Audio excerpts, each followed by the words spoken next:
পাকিস্তানের শিক্ষাঙ্গনগুলোতে রাজনৈতিক অবস্থার চরম সংকটে, যার ফলে ছাত্রদের সাথে পুলিশদের একাধিক সংঘর্ষ দেখা দিয়েছে।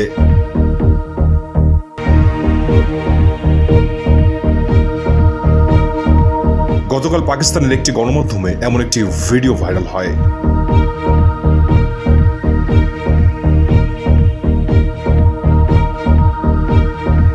যার ফলে উত্তাল ছড়িয়ে পড়েছে সমস্ত পাকিস্তান জুড়ে।